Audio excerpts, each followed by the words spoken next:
अरे बापरे! एवढ्या अंधाराचं आम्ही काय करत आहोत ते पुढं गेल्यावर सांगतेच. त्याआधी हा चंद्र पहा किती छान वाटतोय. सकाळी-सकाळी मस्त अशी बाजरीची भाकरी आणि ठेचा आईंनी बनवला होता. सोबत दूध येतं, मस्त असं जेवण झालं. त्यानंतर आम्ही दोघं बाहेर गेलो. आम्हाला थोडंसं आज बँकेमध्ये काम होतं. ते काम करून आल्यानंतर दुपारी पाहते तर इकडं सगळा स्वयंपाक बनवून झाला होता. मस्त अशी पुरणपोळी, आमरस, धोंड्याचं जेवण तेही सासरी. त्यामुळं आज माझी मज्जाच चालू होती. छान जेवण झाल्याच्यानंतर आमच्या भाचीबाईंनी अशी मस्त आम्हाला आईस्क्रीमही दिले थंडगार. आईस्क्रीम एन्जॉय केलं आणि मस्त आम्ही त्यानंतर शेतामध्ये निघालो. शेतात आले तर पाहते तर काय एवढे आंबे लागले होते ना शेतामध्ये, आंब्याच्या झाडाला की बस. ते एक नाही, दोन नाही, तर असे 4-5 झाडं आहेत. खूप छान आंबे लागले होते.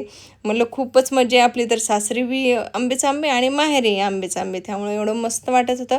खूप छान आंबे होते. त्यानंतर हा चाफा बघा किती छान फुलला आहे. मस्त असं इकडं गोठ्याकडे निघालं होतं तर तेवढ्यात एक शेजारी झाड होतं तेही पाहिलं. तर एवढे इथं पाडं पडले होते ना की बस. मस्त मला एक पाडही सापडला. एवढे छान होता, एकदम पिवळाचुटूक झालेला आणि टेस्टी छान होती. ते उद्याच्या व्हिडिओमध्ये बघा. ह्या दिवसाचा मी पूर्ण माझा व्हिडिओ बनवून उद्या आपल्या चॅनलवरती 1 वाजता दुपारी अपलोड होणार आहे. तर चला भेटूया उद्या. बाय.